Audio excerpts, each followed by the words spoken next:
I mentioned that JavaScript owns the document object model. The document object model is what we see when we're looking at the browser. The browser parses the HTML, sometimes our JavaScript writes it, and then creates this object we call the document object model, which is then displayed to the user through a window. A window is the subset of the document object model. In whatever JavaScript we write, we can read, manipulate, and update the DOM. And as soon as the DOM is updated, the user sees the updates through the window. And we can also just go into the debugger and directly manipulate the document object model. So if we go back to the 0.1 no script, there's no JavaScript in here. So you just go, it shows you a header and a paragraph, and that's the document object model. But you'll note that if you go into inspect element and then go into that paragraph tag, you can change and add the word cool. In a sense, the debugger is JavaScript, right? And you can actually type JavaScript commands into the debugger if you do the right thing. But the debugger is owning the document object model as well. And so you simply can change the document object model. And literally, it changes the UI, but truly the document object model changes. So you can you can even change the kind of a tag you're dealing with. You could turn this into an anchor tag. You could add some hrefs. You can change the document object model. You're displayed, you change it and you see it.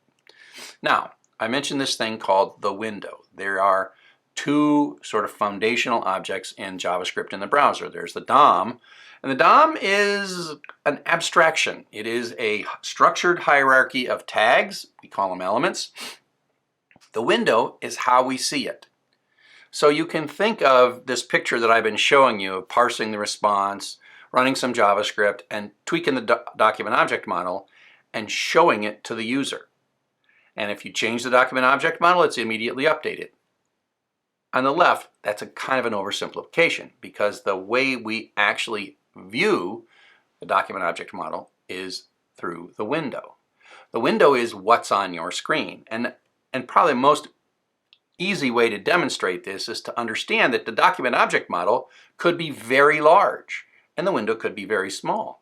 And the document object model doesn't change, and you can resize the window back and forth. So sometimes you see scroll bars. The scroll bar is not a notion in the document object model, it's a notion in the window. The window has a certain height. The document object model may or may not completely fit in the window, and that has to do with the window height and so scroll bars. And so, for example, if you look at 06 height.html, all it does is puts out the header, puts out the paragraph, and then prints out window height and window width, window.inner height and window.inner width. These are the height of the window, not the document object model, but the window through which we're viewing it.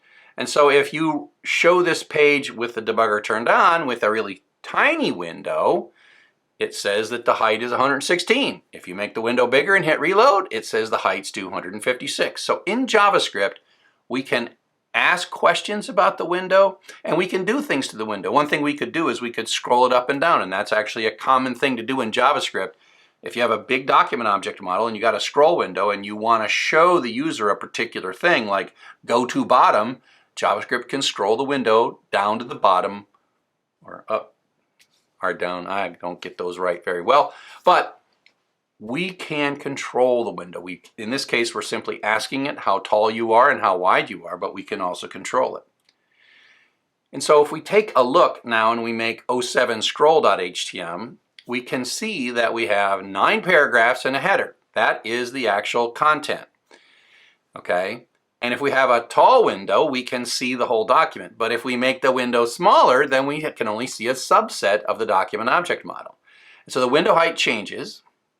And if you look, you now have a scroll bar. And what does the scroll bar do? Well, it just takes and moves the document object model up and down. Well, it moves the part of the document object, our view to the document object model up and down. But if you're doing an inspect element in some browsers, you will see that it's telling us with little kind of annotations that the body is being scrolled right now, and up through paragraph 4 is overflowed off the screen up, and paragraphs 7, 8, and 9 have overflowed and they've gone off the screen below. Now, if you play with this and you resize it and refresh it and resize it and refresh it, you'll see this whole, I mean, you don't, on the left, the whole thing shows, and so body is not indicated as the scrollable element. And the header's not overflow, etc. So you can play with this, but play with it with different sizes, refresh it, and then inspect element and watch how the scroll, the overflow, and the scroll bar, and in this case I'm not printing out height, but you would be seeing that the height would actually change. So one of the things that we're going to do next is we're going to modify the document object model in JavaScript.